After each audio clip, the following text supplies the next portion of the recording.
सनी देओल, संजय दत्त, मिथुन चक्रवर्ती और जैकी श्रॉफ, चार बड़े सितारे जो अपने अपने दौर पे बॉलीवुड पर राज कर चुके हैं। अब ये चारों कलाकार एक ही फिल्म में दिखाई देने वाले हैं। फिल्म का नाम है बाप। लेकिन इस फिल्म की सबसे बड़ी कहानी सिर्फ इन चार सितारों की वापसी नहीं है। असली सवाल इनके पीछे लगे हुए पैसे का है। लेकिन यहाँ पर एक बात साफ कर देना जरूरी है।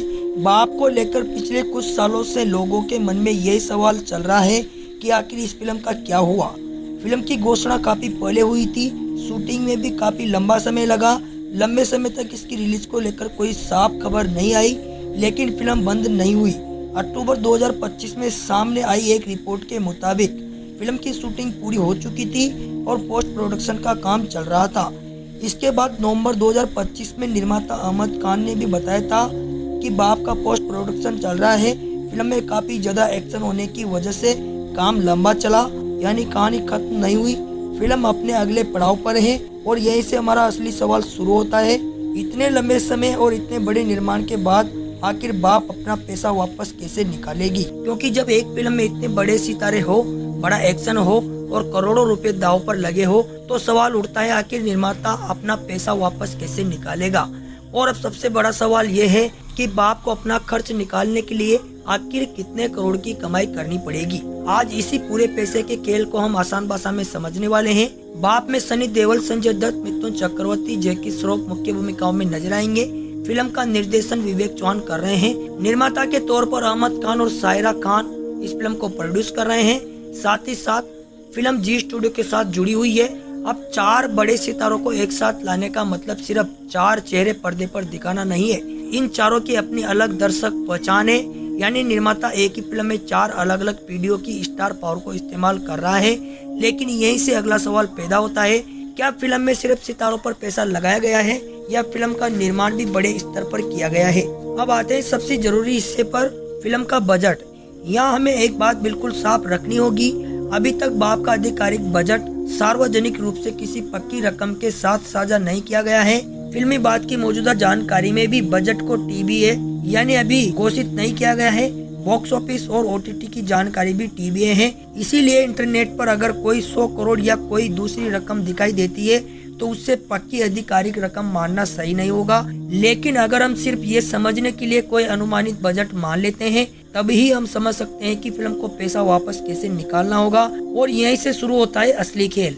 क्या फिल्म को अपना बजट वापस निकालने के लिए उतनी ही कमाई करनी होगी? यहाँ पर मान लीजिए उदाहरण के लिए फिल्म का बजट करीब 100 करोड़ है, तो क्या फिल्म को 100 करोड़ कमाने होंगे? ये जरूरी नहीं है, क्योंकि फिल्म की कमाई का मतलब सिर्फ बॉक्स ऑफिस नहीं होता। सिनेमाघरों से मिलने वाला पैसा अलग तरीके से बढ़ता है और फिल्म के पास कमाई के दूसरे रास्ते भी होते हैं। इसी वजह से किसी फिल्म का असली कारोबार समझने के लिए सिर्फ ये देखना काफी नहीं है कि बॉक्स ऑफिस पर कितने करोड़ आए। हमें ये देखना पड़ेगा कि फिल्म के पास कुल कितने रास्तों से पैसा वापस आ सकता है।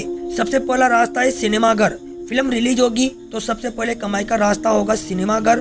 दर्शक टिकट खरीदेगा, टिकट की बिक्री से बॉक्स ऑफिस कमाई बनेगी। लेकिन इस पूरी रकम का मतलब ये नहीं है कि सारा पैसा निर्माता की जेब में चला गया। फिल्म के कारोबार में निर्माता, वितरक, सिनेमाघर के बीच रकम का बंटवारा होता है। इसलिए अगर किसी फिल्म का बॉक्स ऑफिस कलेक्शन 100 करोड़ दिखाई देता है तो निर्माता के पास पूरे 100 करोड़ रुपए आ जाना ये जरूरी नहीं है। और यही कारण है कि बॉक्स ऑफिस कलेक्शन और निर्माता की कमाई एक ही चीज नहीं है। तो फिर सवाल ये उठता है, बाकी पैसा आएगा कहां से? यहीं पर फिल्म के दूसरे अधिकार काम आते हैं। किसी फिल्म के पास सिनेमाघरों के अलावा डिजिटल राइट्स, ओटीटी राइट्स अधिकार होते हैं, टेलीविजन के राइट्स होते हैं, म्यूजिक राइट्स होते हैं और दूसरे बाजारों में प्रदर्शन करने से भी कमाई हो सकती है। यानी फिल्म को सिर्फ एक जगह से पैसा नहीं मिलता, उसके पास कमाई के कई रास्ते हो सकते हैं।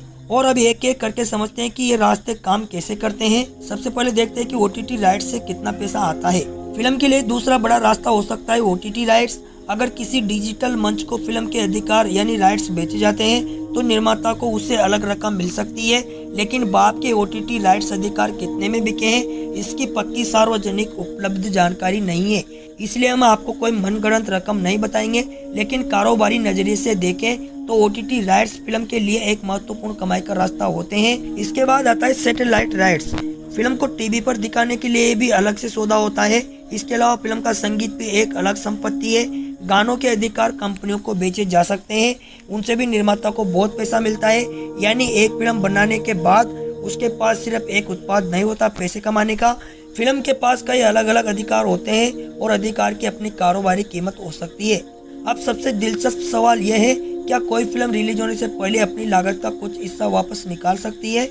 निकाल भी सकती है और नहीं भी निकाल सकती। हाँ, ऐसा कारोबारी मॉडल फिल्मों में संभव है। अगर फिल्म के अलग अलग राइट्स अच्छे दामों पर बिक गए तो निर्माता को रिलीज से पहले काफी पैसा वापस मिल सकता है। लेकिन बाप के मामले में अभी सभी राइट्स की बिक्री को लेकर और उनकी रकम को लेकर कोई सार्वजनिक रूप से कोई आंकड़े सामने नहीं आए हैं, इसलिए ये कहना सही नहीं होगा कि फिल्म ने रिलीज से पहले अपना पूरा पैसा निकाल लिया। अभी इतना ही कहा जा सकता है कि फिल्म के पास पैसा वापस लाने के कई रास्ते हैं।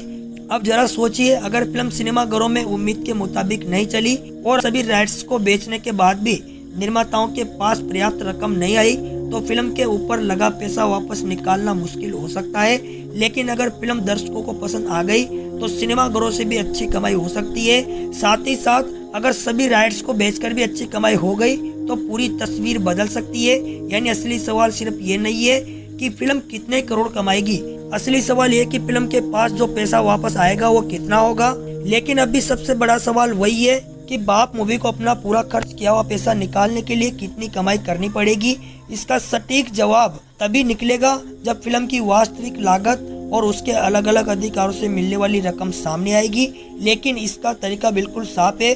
मान लीजिए फिल्म की कुल लागत 100 करोड़ है और अगर सभी राइट से मान लीजिए कुछ रकम पहले ही वापस आ जाती है तो उतनी रकम बॉक्स ऑफिस से निकलने की जरूरत नहीं होगी। और अगर दूसरे सभी राइट से पैसा कमाया तो बॉक्स ऑफिस पर दबाव बढ़ जाएगा।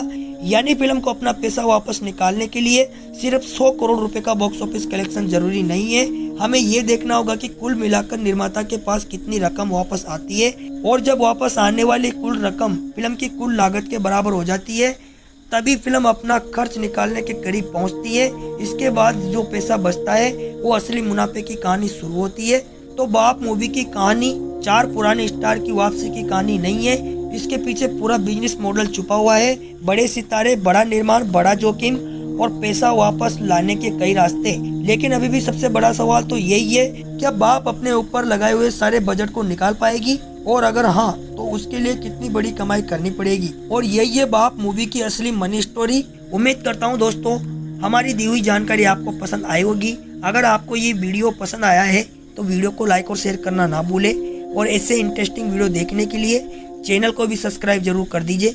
मिलूंगा आपसे अगली एक और नई धमाकेदार डॉक्यूमेंट्री वीडियो के साथ। तब तक के लिए गुड बाय, जय हिंद, जय भारत।